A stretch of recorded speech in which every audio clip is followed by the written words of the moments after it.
Season 6 of Unapologetically Woman. We're celebrating phenomenal women all across Kentucky who make no apologies for their perspectives or the impacts that they're making in the community. Today we're celebrating Shalanda Smith. Shalanda is a mom, a GG, a yoga instructor, and a compassionate licensed practical nurse dedicated to seniors. Unapologetically Woman, Shalanda Smith, that's you. Congratulations, I'm so glad you're here. Thank you, I'm happy to be here. So you're leading women. You've got 3 women and a young girl in your circle. Tell me about them. Well, my oldest daughter, Jasmine, is in Atlanta with her husband and her dog, Simon. My middle daughter, Megan, is here in Lexington with my granddaughter, Juniper, and my youngest is in Louisville, where she loves to be a support system for young musicians. She is at the School of Music in Louisville, and she really enjoys being a support system for young musicians. So tell me, just between me and you, is your granddaughter the favorite? Absolutely.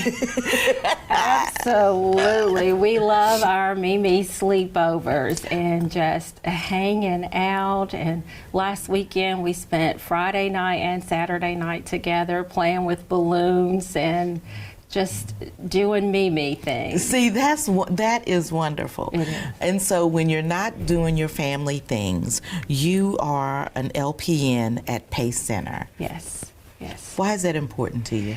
Seniors have always, or just human beings in general, have always been a big part of my heart. And I get to be an advocate for every person that walks in the Pace Center to become a participant with us. I get to spend my days socializing as well as working with each and every participant, getting to know their life story, their families, their friends, what things they like to do. Well, and you know, when you get to that kind of a place in life, sometimes it's easy or you want to reflect back and tell your story. Yes, you do, yes, and have someone to share it with. And at the Pace Center, they get to build a community and share their stories with each other. And so how many people do they live at the Pace Center? They don't live with us, and we have about 115 participants. And every day we see from 40 to 50 that come to the center, have some entertainment, have 2 hot meals, get their medications, may see the providers, physical therapy, occupational therapy. So there's a full day every Monday through Friday for each participant to come and enjoy the Pace Center. Well, and I think we're kind of like-minded because I've got a special place in my heart for seniors as well. Now, with this, you know, how did you develop this love for people and for seniors?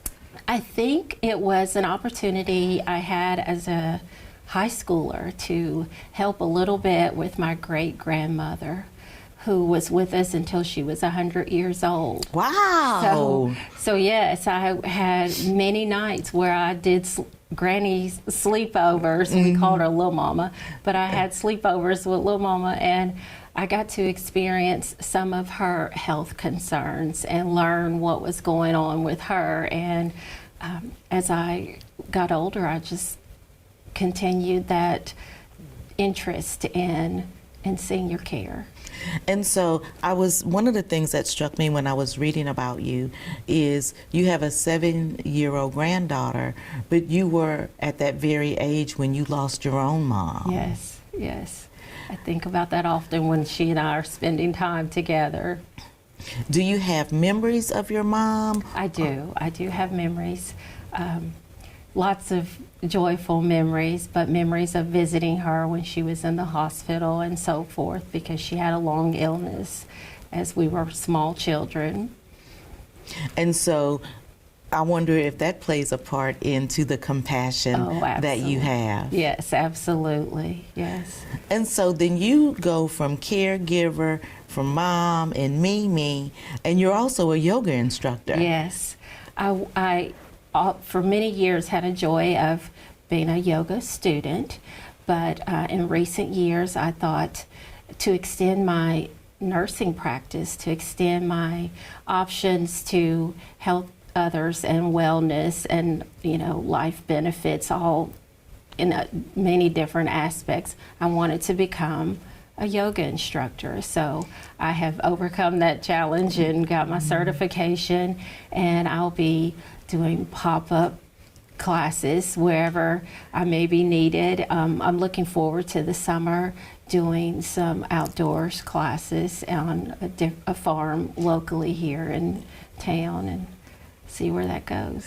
Well, and you started getting interested in yoga because of a personal journey you were on. Yes. It was my personal journey, and then I began to feel like I want to help others with this. And so I've never tried yoga, but they say it's very like woo-sa. Relaxing, yes. Breathing, meditating. We say we're going to clear our heads, but we never really clear our heads of every thought.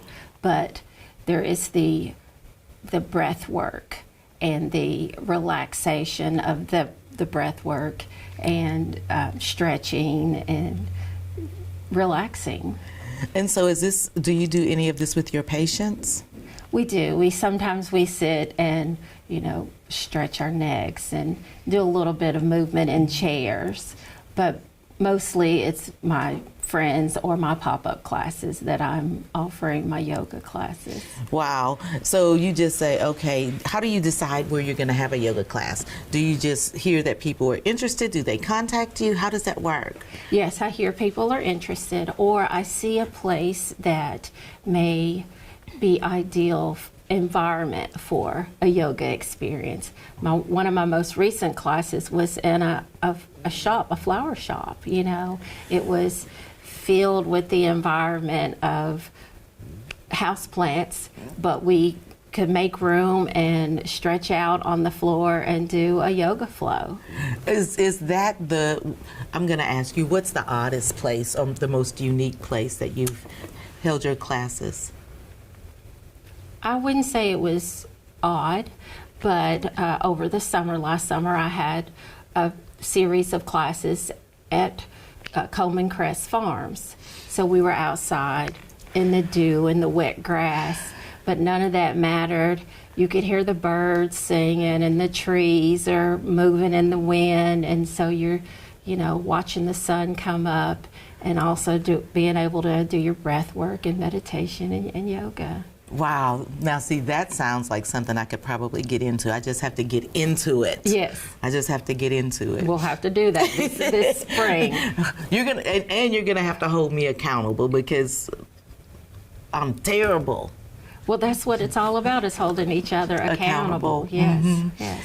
And so when you think about holding yourself accountable, what kind of legacy would you like to leave? I would like to leave a legacy of love and support. I want my girls to be able to look back and say, Mom was always there. Mom was always offering love, as well as the seniors, the participants, the patients that I work with.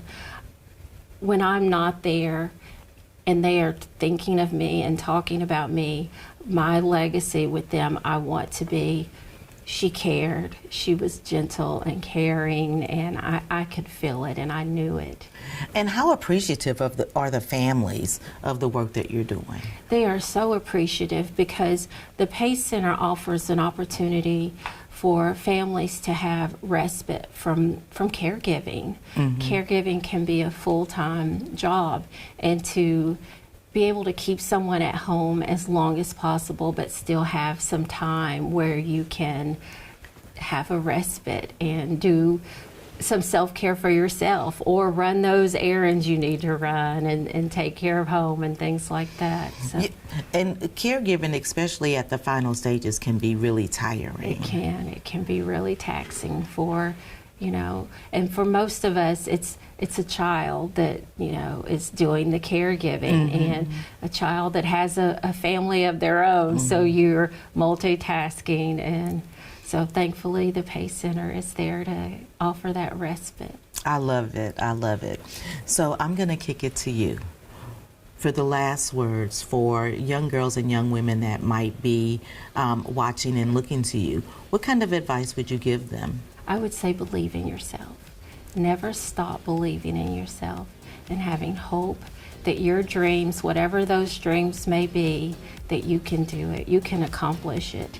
You can, with your drive and heart, you can accomplish anything. Thank you so much. Thank you. And congratulations. Thank you. Thank you. You heard it from Shalanda.